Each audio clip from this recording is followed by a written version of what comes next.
Welcome to this video of the session I gave on the 13th of November 2019 regarding the role of the Church in wealth creation. Delegates attending the one-day event were provided with some pre-seminar reading and other materials. If you'd like to obtain these, then please contact me or Nathan. I believe that you should be able to follow this talk without the material, but I would encourage you to study them at some time together with the report, The Role of the Church in Wealth Creation, which is available from the web address shown below.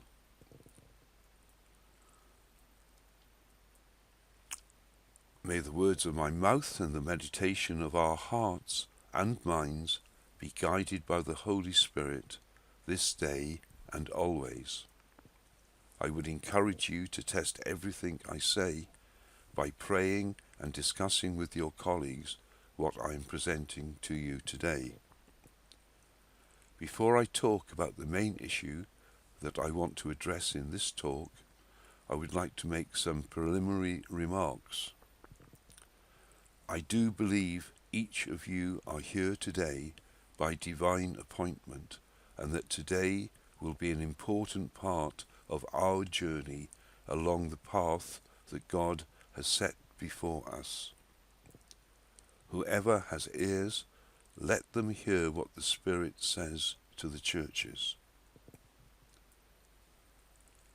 Many of you will share my longing for the return of Jesus to sort out the mess this world is in.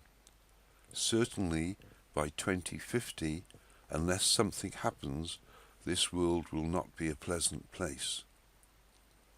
We are bombarded with information regarding the air quality that will threaten our existence and may cause death on an unprecedented scale. There will not be enough fertile land to field the world's population.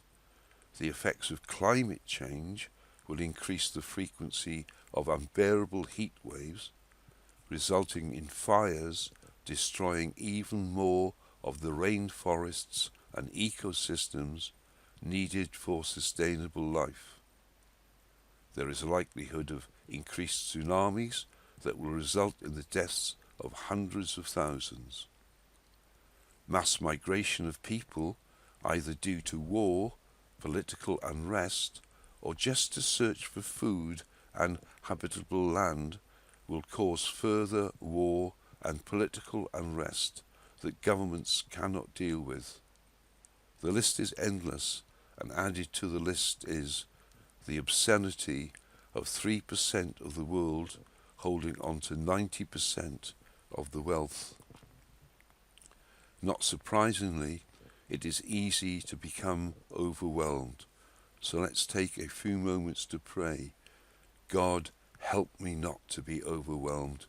God, give me the vision to see things the way you do.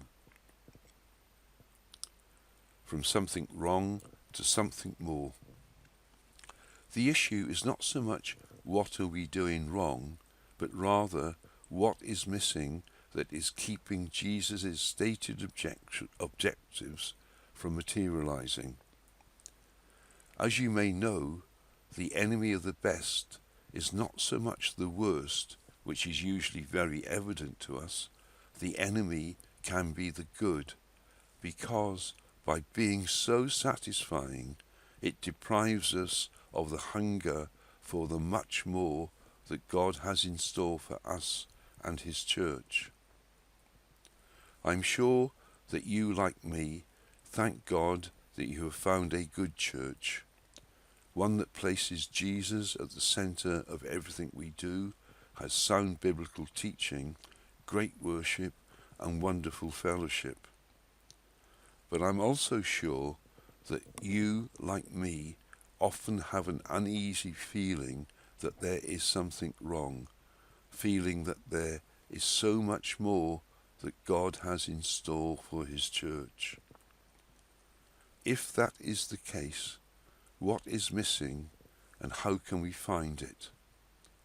The ecclesia, Jesus' church, was never meant to resemble a prisoner of war camp waiting to be liberated, or even a staging point for their saints on their way to heaven. God has a hope and a future for each one of its members. His plans are for good and not for evil.